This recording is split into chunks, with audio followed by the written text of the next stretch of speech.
ពិធីសារថែទាំការដាក់សុងទឹកនោមទម្រង់ការពិនិត្យវេជ្ជបញ្ជា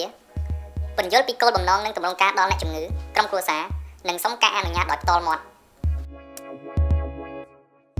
បិទបាំងអ្នកជំងឺធ្វើអនាម័យដៃជាមួយទឹកស្អាតនិងសាប៊ូ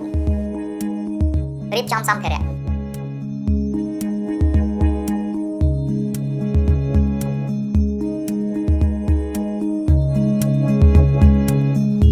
ជំនួយការជួយរៀបចំអ្នកជំងឺក្នុងស្ថានភាពដំណេកផ្ងាបញ្ឈរជង្គង់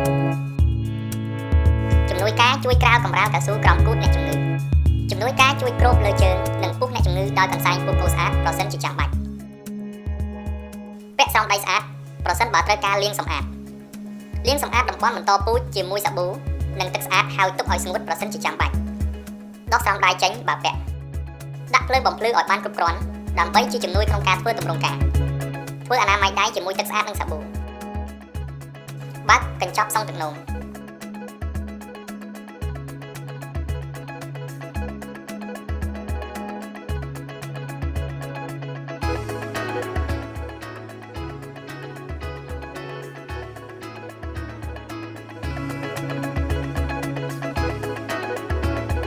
ពាក់ស្រោមដៃសូនរោគដោយជំនួយការជួយហែកកញ្ចប់ស្រោមដៃ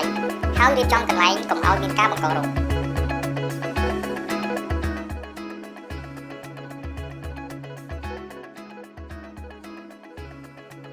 សុងទឹកនោមថង់ទឹកនោមសារ៉ាំងដែលមានទឹកសូនរោគកូនពេញដែលមានបេតាឌីនស្បៃសូនរោគដាក់លើថាសពិនិត្យមើលការប៉ោងនៃបាឡុងលាបប្រេងរំអិលនៅលើចុងសុងប្រវែង2ទៅ5សង់ទីម៉ែត្រគ្របកម្រាលប្រហោងសូនរោគលើតំបន់បន្តពូជញែកបបោតូចរហូតដល់ឃើញរនោមច្បាស់ប្រើស្បៃដើម្បីជូតរក្សាដៃម្ខាងនេះញែករហូតដល់ការសុកសុងត្រូវបានបញ្ចប់ជូតសម្អាតជុំវិញរនោមដោយប្រើដង្កៀបស្បៃនិងល្បាយបេតាឌីនដោយជូតពីលើចុះក្រោមតែម្ដង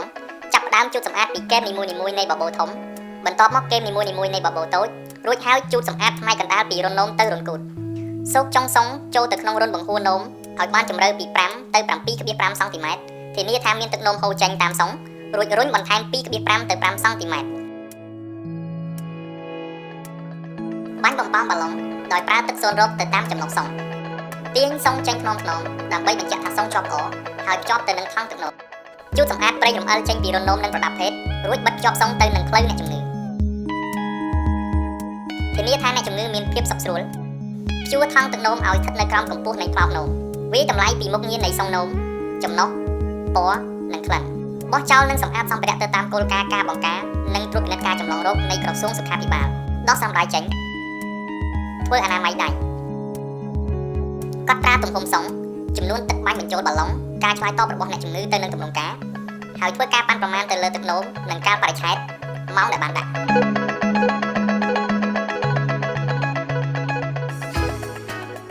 គិលានុបដ្ឋត្រូវតាមដានអ្នកជំងឺក្រោយពីការដាក់សុងទឹកនោម